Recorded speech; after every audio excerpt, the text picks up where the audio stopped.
Let's start with question number 4. What is perfect competition? Perfect competition क्या है? Explain its features या फिर characteristics, conditions, peculiarities and assumptions. ये कुछ भी पूछा जा सकता है इनमें से and it is an important question. तो ध्यान देंगे. What is perfect competition? पहले वो समझते हैं perfect competition है क्या. Perfect competition is a market structure in which there are large number of buyers and sellers. First चीज इसमें perfect competition में याद करो, large number of buyer and sellers.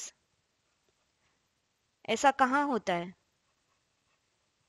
Vegetable market में होता है.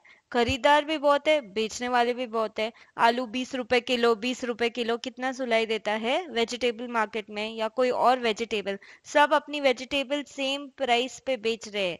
मतलब एक जना इन्फ्लुएंस नहीं कर सकता मार्केट की प्राइस. एक अलग से बैठ के यदि 30 रुपए किलो बेचेगा, बाकी सब 20 रुपए किलो बेच रहे हैं, उसका सामान बिकेगा नहीं. राइट. सो वो एक अकेला बंदा मार्केट की प्राइस इन्फ्लुएंस नहीं कर सकता. इसलिए जो सेलर है ना, वो प्राइस टेकर है, मेकर नहीं. प्राइस मेकर एक सिंगल सेलर नहीं हो सकता, because he is just a drop in the ocean. तो सबसे पहले परफेक्ट कंपटीशन में हमने क्या पढ़ा? Large number of buyers and sellers होते हैं. बाइंग एंड सेलिंग होमोजीनियस या same products of single uniform price. सभी 20 रुपए किलो पे एक जैसे आलू बेच रहे हैं. मतलब क्या है? Same product and single uniform same price. तो हम क्या बोलेंगे? सेकंड क्या बोलेंगे? Same product, that is homogeneous है प्रोडक्ट, एक जैसा, and uniform price. Okay. Same product, uniform price. Definition क्या है? According to Johan Robinson, perfect competition prevails when the demand of the output of each producer is perfectly elastic.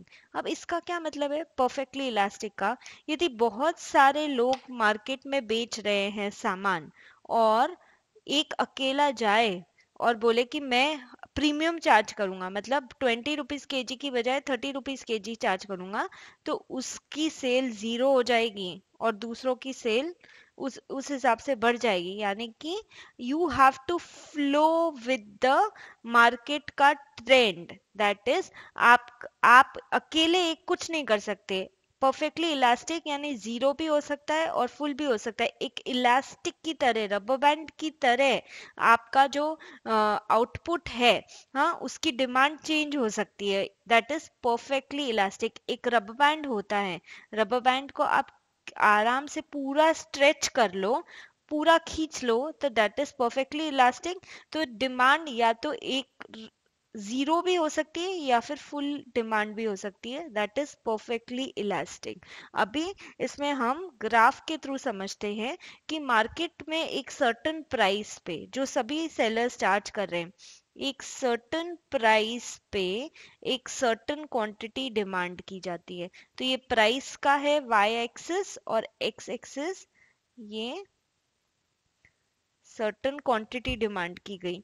तो demand, price और है ना demand, इस price पे ये quantity demand की गई है, उससे बनता है क्या हमारा डिमांड कर्व डी डी. ये हुआ हमारा डिमांड कर्व.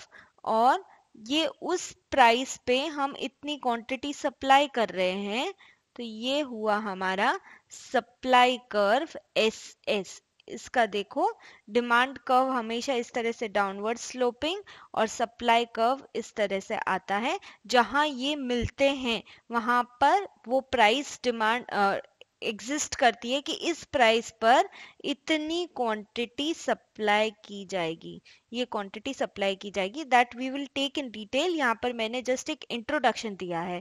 अभी के लिए हमने सिर्फ ये पढ़ा है कि परफेक्ट कंपटीशन है क्या.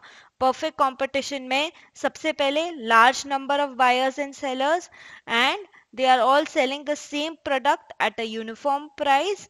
और बहुत सारे सेलर्स हैं, बहुत सारे बायर्स हैं, एक जैसे प्रोडक्ट है, एग्जाम्पल बोलो, वेजिटेबल्स हुआ, मिल्क हुआ, फ्रूट्स हुआ, and price is uniform. Okay, now we will study the features of perfect competition in detail. Features की बजाय चाहे करेक्टरिस्टिक्स पूछे, कंडीशंस पूछे, अजम्पशंस पूछे या फिर प्रिक्यूलैरिटीज पूछे, आंसर हमारा वही होने वाला है. So let's study that in the next video.